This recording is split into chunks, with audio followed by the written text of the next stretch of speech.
আমি S M Rustam English help থেকে জানাই আপনাদের আন্তরিক শুভেচ্ছা ও অভিনন্দন। আপনারা যারা চাকরি খুঁজছেন অথবা আগামীতে খুঁজবেন তাদের জন্য এই ভিডিওটি খুবই উপকারী ও তথ্যভিত্তিক। আসুন দেখে নেই কী থাকছে এই ভিডিওটিতে। প্রথমেই খেয়াল করা বিষয় হচ্ছে চাকরির এক্সামের কোশ্চেনটি কিভাবে সেট হয়ে থাকে। আসুন সে সম্পর্কে আগে জেনে নেই। জব এক্সামের কোশ্চেনটি মূলত 4টি সেক্টর থেকে করা হয়ে থাকে: language setting, sentence change, vocabulary sites ও ফার্স্ট পেপার থেকে। এখন আসি এই 4টি সেক্টর মূলত কি বিষয় নিয়ে গঠিত হয়। ল্যাঙ্গুয়েজ সেটিং এ যে বিষয়গুলো থাকে সেগুলো হচ্ছে পার্টস অফ স্পিচ নির্ণয়, number, gender, determiners, agreements, right use of verbs, pinpoint error, correction, redundancy, prefix suffix, parallel structure. Sentence চেঞ্জের যে বিষয়গুলো থাকে voice, tense, affirmative, negative, interrogative, exclamatory, degree, simple complex compound, condition, narration, clause, tag question, translation. Vocabulary সাইটে যে বিষয়গুলো থাকে antonym, synonyms, spelling, analogy and last first paper থেকে। এখন আমি 4টি সেক্টর নিখুঁতভাবে আলোচনা করার চেষ্টা করছি, আপনারা একটু খেয়াল করেন। প্রথমেই ফার্স্ট পেপার থেকে। আপনি ফার্স্ট পেপার বেছে পড়লেই সাধারণত কমন পাবেন। এছাড়াও বিগত সালে কোশ্চেনগুলো সলভ করলেও কমন পেয়ে যাবেন। এক্ষেত্রে আপনি যখন কোর্সের আওতায় আসবেন তখন আপনাকে সব দেখানো হবে। Vocabulary sites. ভোকাবুলারি আপনি বাজারে বিভিন্ন নোট গাইড এলোমেলোভাবে পড়লে কমন পাবেন না। ভোকাবুলারি সাইটস কমন পাওয়ার জন্য স্পেসিফিক কিছু ইন্টারন্যাশনাল বই ফলো করতে হবে, তাছাড়া মোটেও কমন পাবেন না। Sentence change. সেন্টেন্স চেঞ্জ সাধারণত স্কুল কলেজ সেক্টর থেকে পড়ে আসতেছেন, যার ফলে কিছু না কিছু হয়তো পারবেন, আবার ক্রিটিক্যাল কিছু প্রশ্ন দিলে পারবেন না। সেক্ষেত্রে আপনাকে আবার নতুন করে প্রতিটি আইটেম গভীরভাবে জানা ও শেখার আগ্রহ তৈরি করতে হবে, তাহলে আশা করি আপনি সফল হবেন। এরপরে আসেন ল্যাঙ্গুয়েজ সেটিং। এই অংশটি আপনাদের সম্পূর্ণ অচেনা, অদেখা ও অজানা একটা বিষয়, যা সিলেবাসে অন্তর্ভুক্ত কখনোই ছিল না। ফলে এই অংশটিতে মার্কস পাওয়া কঠিন হয়, অথচ এই ল্যাঙ্গুয়েজ সেটিং থেকেই সবচেয়ে বেশি কোশ্চেন আসে। আমি নিচে কিছু ল্যাঙ্গুয়েজ সেটিং কোশ্চেন আলোচনা করার চেষ্টা করলাম, আপনারা শেষ পর্যন্ত মনোযোগের সাথে লক্ষ্য করুন। প্রথমে আমরা যে ওয়ার্ডটি দেখতে পাচ্ছি সেটি হচ্ছে অল। এখানে অল 4টি সেন্টেন্সে ব্যবহার হয়েছে, আবার 4টি ভিন্ন পার্টস অফ স্পিচ রূপেও ব্যবহার হয়েছে।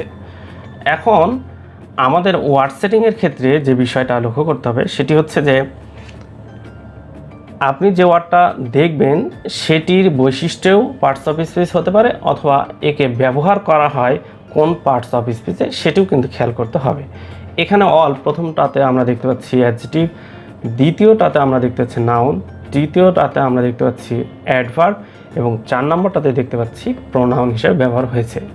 শুধু অল ছাড়াও আমরা আরেকটা দেখতে পারি, সেটি হচ্ছে ফার্স্ট। এখানে আমরা দেখতে পাচ্ছি যে আরেকটা ওয়ার্ড যেটি 4টি সেন্টেন্সে ব্যবহার হয়েছে 4টি পার্টস অফ স্পিচ রূপে। এটাও আমরা দেখতে পাচ্ছি প্রথমটাতে অ্যাডজেক্টিভ, দ্বিতীয়টাতে ভার্ব, তৃতীয়টাতে নাউন, চতুর্থটাতে আমরা দেখতে পাচ্ছি অ্যাডভার্ব। এখানে একটা বিষয় খেয়াল করা, সেটা হচ্ছে যে এই যে একটা ওয়ার্ড 4টা পার্টস অফ স্পিচে ব্যবহার হচ্ছে, এটাই কিন্তু ল্যাঙ্গুয়েজ সেটিংয়ের সবচেয়ে বড় কারিশমা।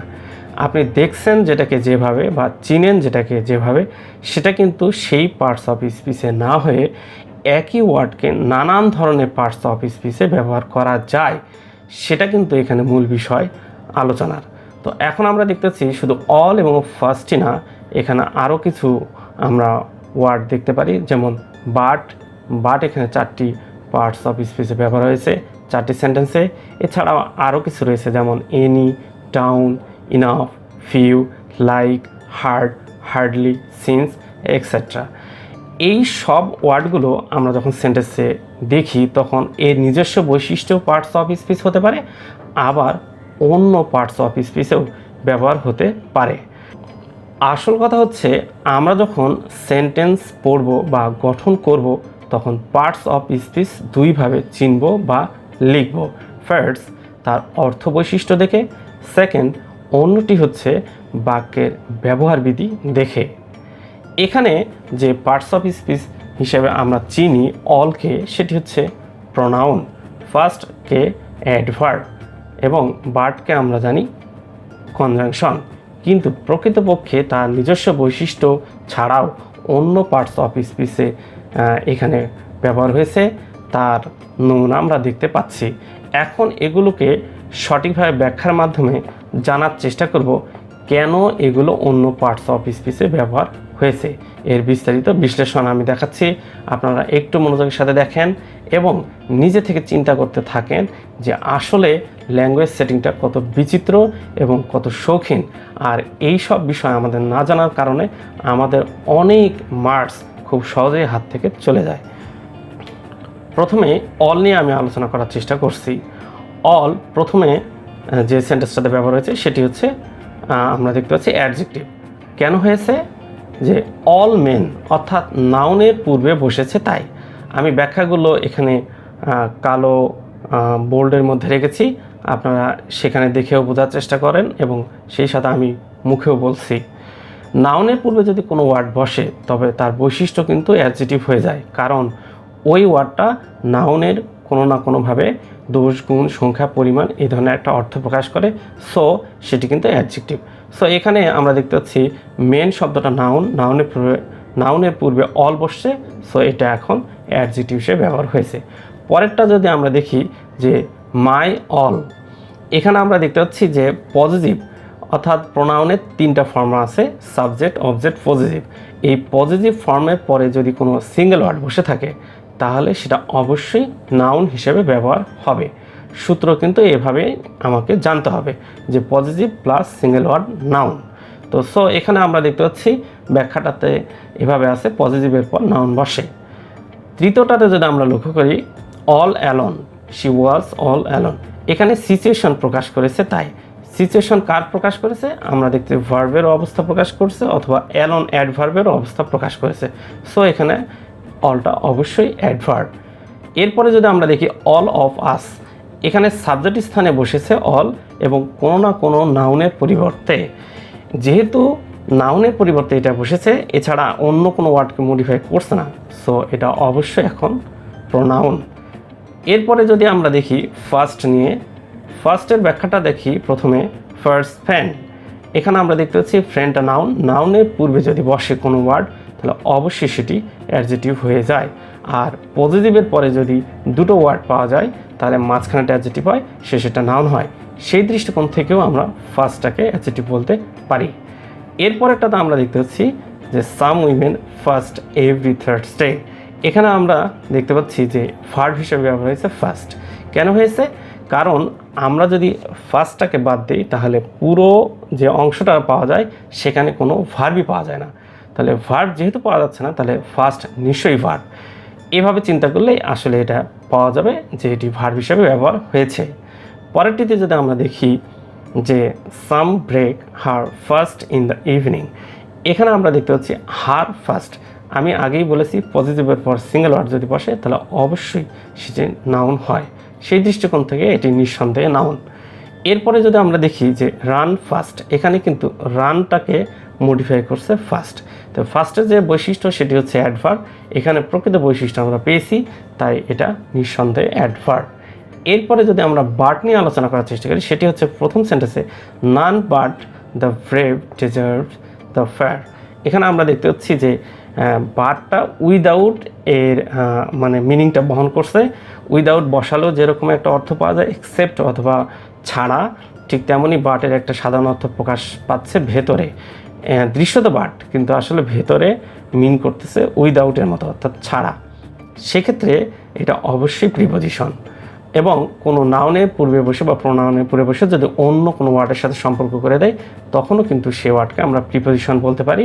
এই দৃষ্টিকোণ থেকেও বাট কিন্তু একটা প্রিপোজিশন। পরের সেন্টেন্সটা আমরা যদি দেখি যে বাট মি নো বা বুটস, পরের উচ্চারণটা কিন্তু বুটস। তো আমরা এই দৃষ্টিকোণ থেকে যদি দেখি যে ভার্ব ছাড়া সেন্টেন্স হয় না, আমরা যদি প্রথম বাটটাকে বাদ দিই তাহলে কিন্তু পরের অংশটাকে আমি ভার্ব নেওয়ার মতন কোনো ওয়ার্ড পাচ্ছি না। সো শুরুতেই এটা বসেছে এবং এটি একটি ভার্ব। আসলে ব্যাখ্যাটা এরকম, যে সেন্টেন্সে যেভাবে যে ওয়ার্ডকে ব্যবহার করা হয় এর কোনো আসলে সঠিক ব্যাখ্যা সবসময় কিন্তু সবার পক্ষে বোঝা সম্ভব হয় না। আপনাকে কিন্তু এভাবে বুঝে নিতে হবে, ভার্ব ছাড়া যেহেতু সেন্টেন্স হয় না, সুতরাং এই সেন্টেন্সে ভার্ব ভার্ব। এরপর সেন্টেন্সটাতে যদি আমরা দেখি বাট মি নো বুটস, এখানে কিন্তু লাস্টের যে ওয়ার্ডটা আমরা দেখতে পাচ্ছি সেটাকে মিন করছে। তো এখানে আমরা যদি দেখি যে আসলে নোয়ের পরে বসছে, তো নোয়ের পরে যদি কোনো ওয়ার্ড সিঙ্গেল বসে তাহলে সেটা কিন্তু নাউন ওয়ার্ড। এরকম কিন্তু একটা গ্রামার আছে যে আমরা জানি যে নোয়ের পরে নাউন বসে, নটের পরে অ্যাডজেক্টিভ। তো সেই দৃষ্টিকোণ থেকে এটা আমরা খুব সহজেই বলতে পারি নাউন। আমরা উদাহরণ দেখি যে নো ওয়াটার নো মানি, আর নটের পরে কিন্তু এই দুটো শব্দ বসাতে পারবেন না, যেমন নট মানি নট ওয়াটার হয় না। যেমন নটের পরে আমরা বসাতে পারি not beautiful, not poor, not rich. So এখান থেকে প্রমাণিত হচ্ছে যে নোয়ের পরে নাউন বসে, নটের পরে অ্যাডজেক্টিভ। পরের সেন্টেন্সটাতে যদি আমরা বাটটা দেখি তাহলে দুটো ওয়ার্ডকে জয়েন করেছে বা দুটো অংশ বা দুটো সেন্টেন্সকে জয়েন করেছে, যেমন পোর বাট অনেস্ট। তো দুটো অ্যাডজেক্টিভকে জয়েন করেছে, সুতরাং এটা নিঃসন্দেহে কনজাংশন। বাটের যে নিজস্ব বৈশিষ্ট্য সেটা কিন্তু এখানে ফুটে উঠেছে। এখানে আমরা অনেকগুলো উদাহরণ দেখে এটাই বোঝার চেষ্টা করলাম যে একই ওয়ার্ড তার নিজস্ব বৈশিষ্ট্যেও পার্টস অফ স্পিচ হয়, আবার তাকে অন্য পার্টস অফ স্পিচেও ব্যবহার করা যায় এবং সেটা যুক্তিযুক্ত এবং গ্রামারের দিক থেকে সেটা প্রমাণিত নিঃসন্দেহে। এই বিষয়টা আপনাদের আমি বোঝানোর চেষ্টা করছি যে আপনাদের ল্যাঙ্গুয়েজ সেটিং থেকে যে সমস্ত প্রশ্নগুলো আসে সেগুলো কিন্তু এই ধাঁচের এবং এই ধরনের এবং খুব ক্রিটিক্যাল এবং খুব গভীরভাবে নলেজ না থাকলে আসলে এই মার্কসগুলো আপনাদের পক্ষে পাওয়া খুব কঠিন হবে। আমি আরও কিছু উদাহরণ দিচ্ছি, তাতে আপনার আরও বেশি বিচিত্র অভিজ্ঞতার অধিকারী হবেন এবং খুব মুগ্ধ হয়ে যাবেন যে আসলে ল্যাঙ্গুয়েজ সেটিংটা কত সুন্দর এবং এইটা না জানার কারণে আপনাদের কত ধরনের সমস্যা হতে পারে। এরকম আমরা এই ল্যাঙ্গুয়েজ সেটিংগুলো যদি খুব ভালো করে যদি আমরা জানি অথবা খুব ভালো করে যদি আমরা এগুলো শিখতে পারি তাহলে আমরা কিন্তু স্পোকেন ভালো করতে পারবো, আমরা ফ্রি হ্যান্ড রাইটিং ভালো করতে পারবো। আমাদের পক্ষে কিন্তু আইএলটিএসটা কিন্তু খুব সহজেই তখন হাতের মধ্যে চলে আসবে, আমাদের টোফেলটা কিন্তু খুব সহজেই আমাদের হাতের মধ্যে চলে আসবে। আপনারা হায়ার স্টাডির ক্ষেত্রেও কিন্তু এই ল্যাঙ্গুয়েজ সেটিংটা বড় ধরনের প্রফিটেবল সেক্টর করতে পারবেন। এছাড়াও জবের তো আপনি সেক্টরে অবশ্যই খুব ভালো করার পারদর্শিতা তো অর্জন করবেনই আপনার, সেক্ষেত্রে এটা ছাড়াও আপনি অবশ্যই হায়ার স্টাডির ক্ষেত্রে সফলতা পাবেন। আমরা এখন আরও কিছু উদাহরণ দেখার চেষ্টা করি, সেটি হচ্ছে একটু লক্ষ্য করেন স্ক্রিনে দেখা যাচ্ছে। এক নম্বরটা দেখা যাচ্ছে যে আই হ্যাভ অ্যান অ্যাপেল। আপনাকে বলল যে অ্যাপেল কোন পার্টস অফ স্পিচ, আপনি একটু দুশ্চিন্তাগ্রস্ত হয়ে যাবেন। কেন, যে আর্টিকেল আবার পার্টস অফ স্পিচ হয় নাকি? হ্যাঁ, অবশ্যই আর্টিকেল পার্টস অফ স্পিচ হয়। যদি আগে জেনে থাকেন তাহলে তো হয়েই গেল, আর যদি জেনে না থাকেন তাহলে আবারও জেনে নেন, আর্টিকেল অবশ্যই পার্টস অফ স্পিচ হয়। যেহেতু এটি নাউনের পূর্বে বসে একটা সংখ্যার ধারণা দেয়, অবশ্যই এটি একটি অ্যাডজেটিভ ওয়ার্ড। আর্টিকেল এক প্রকার অ্যাডজেটিভ ওয়ার্ড। দ্বিতীয় সেন্টেন্সটাতে আমরা দেখতে পাচ্ছি দিস ইজ আওয়ার হাউস। এখানে বলছে এটি আওয়ারটা কোন পার্টস অফ স্পিচ, আপনি নিঃসন্দেহে দিবেন প্রোনাউন, কিন্তু আওয়ার এখানে প্রোনাউন পার্টস অফ স্পিচ হবে না। আপনি মনে রাখবেন যে প্রোনাউনের তিনটি ফর্ম আছে, একটা সাবজেক্ট ফর্ম, একটা অবজেক্ট ফর্ম আর একটা পজিটিভ ফর্ম। পজিটিভ ফর্মটা কখনোই সিঙ্গেল বসে না, এটা কোনো না কোনো নাউনের পূর্বে বসে। যেহেতু কোনো না কোনো নাউনের পূর্বে বসে তাই এটা অবশ্যই আপনি মনে রাখবেন এটা অ্যাডজেটিভ ওয়ার্ড, অর্থাৎ দৃশ্যত প্রোনাউন কিন্তু ব্যবহার হবে অ্যাডজেটিভ, তাহলে আজ থেকে প্রমাণিত হলো যে প্রোনাউনের তিনটি ফর্ম, লাস্টের ফর্মটির নাম হচ্ছে পজিটিভ প্রোনাউন। পজিটিভ প্রোনাউন অবশ্যই কোনো না কোনো নাউনের পূর্বে বসে, তাই এটাকে আর প্রোনাউন না বলে এটাকে এখন থেকে আমরা জানবো অ্যাডজেটিভ ওয়ার্ড। এরপরে চলে আসেন তৃতীয়টাতে, educating girls contribute to our national economy. এখানে এডুকেটিং ভার্বের সাথে আইএনজি হয়ে অবস্থান করেছে, এটাকে আমরা ভার্বের সাথে আইএনজি দিয়ে নাউনের পূর্বে বসিয়েছি। তো নাউনের পূর্বে যাই বসুক না কেন সেটা কি হয়ে যায়, অ্যাডজেক্টিভ হয়ে যায়। তো এখন এটা যেহেতু আইএনজি হয়েছে, এটার নাম একটা আমরা দিতে পারি পার্টিসিপল ভার্ব। তো পার্টিসিপল যেহেতু আমরা উচ্চারণটা করলাম, পার্টিসিপল এক প্রকার অ্যাডজেক্টিভ।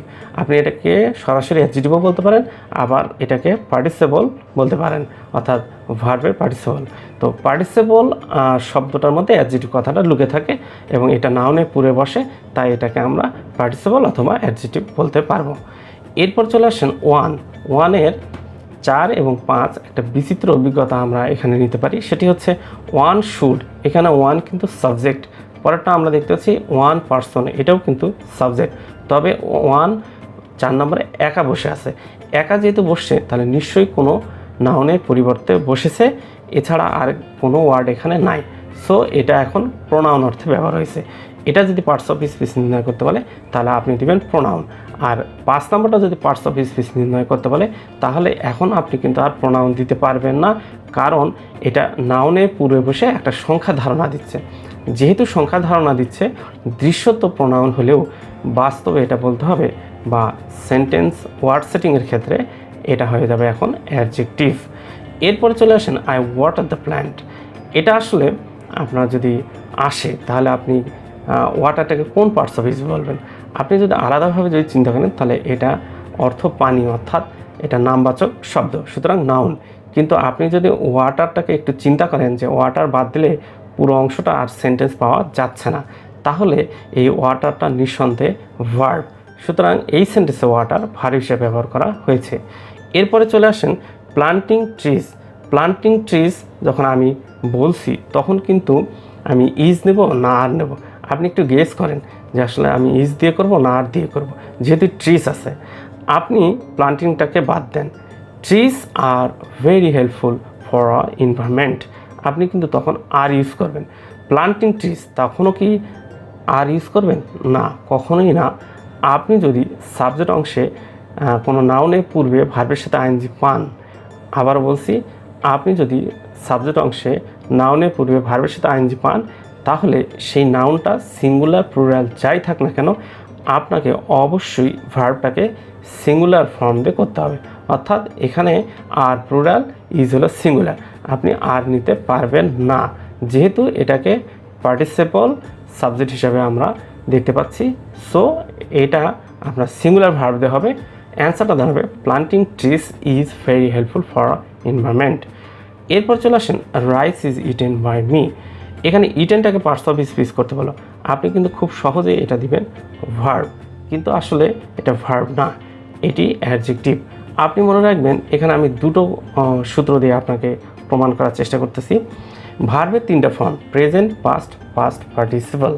আপনি এই 3rd নম্বর ফর্মটাকে পাস্ট পার্টিসিপল বলছেন, কিন্তু আপনি এভাবে মনে রাখবেন পার্টিসিপল উচ্চারণ মানে অ্যাডজেক্টিভ, আর ভার্বের 3rd নম্বর ফর্মটা আজ থেকে সারা জীবন মনে রাখবেন, এটা হচ্ছে অ্যাডজেক্টিভ ওয়ার্ড। এটা সেন্টেন্সে যে জায়গায় যেভাবে বসুক না কেন এটা অ্যাডজেক্টিভ হিসেবে পরিচিত। আর এই সেন্টেন্সে আমরা দেখতে পাচ্ছি প্যাসিভ ভয়েস। প্যাসিভ ভয়েসে সব ভার্ব পাস্ট পার্টিসিপল অ্যাডজেক্টিভ হিসেবে ব্যবহার হয়। এছাড়াও আরেকটা সূত্র হচ্ছে বি ভার্বের পরে যদি কোনো আপনি ওয়ার্ড সেট করেন তাহলে অবশ্যই সেটা অ্যাডজেক্টিভ হয়। যেমন is good, is strong, is hot, is poor, is rich. দেখেন আপনি সবগুলো বি ভার্বের পরে অ্যাডজেক্টিভ দেখতে পাচ্ছেন। এইভাবে আপনি ওয়ার্ড সেটিংয়ের গ্রামারগুলো নিখুঁতভাবে শিখতে পারবেন। আমি আপনাদেরকে আবারও বলছি যে ওয়ার্ড সেটিং সবচেয়ে গুরুত্বপূর্ণ ইংলিশের একটা অংশ। এটা যদি ভালোভাবে আপনি শিখতে পারেন তাহলে আপনি সেন্টেন্স মেকিং করতে পারেন শুদ্ধভাবে, স্পোকেন করতে পারেন শুদ্ধভাবে, ফ্রি হ্যান্ড রাইটিং করতে পারবেন, আপনি আইএলটিএসের ক্ষেত্রে সুবিধা পাবেন, টোফেলের ক্ষেত্রে সুবিধা পাবেন, এবং সর্বোপরি এমন কোনো বিষয় নাই যে আপনি সুবিধা পাবেন না। আপনি কিন্তু সেন্টেন্স চেঞ্জের যে বিষয়গুলো আছে, যেমন ভয়েস, টেন্স, ন্যারেশন, এটা কিন্তু কিছু না কিছু জানেনই, কিন্তু ওয়ার্ড সেটিংয়ের যে বিষয়গুলো সেটা কিন্তু অধিকাংশই আপনারা জানেন না। এই ওয়ার্ড সেটিংয়ের বিষয়গুলো যদি নিখুঁতভাবে জানতে পারেন তাহলে কিন্তু আপনি ইংলিশে অনেক পারদর্শিতা লাভ করতে পারবেন, এবং এই পারদর্শিতা দিয়ে আপনি নিজেকে অনেক বড় পরিসরে অবস্থান করাতে পারবেন। আশা করি আমার এই ক্লাসটার যে মোটিভটা সেটা কিন্তু বুঝতে পেরেছেন। আমি পরিশেষে বলবো সেটি হচ্ছে, আমি জব সেক্টরে সাধারণত কিছু কোর্স নিয়ে আসার চেষ্টা করেছি।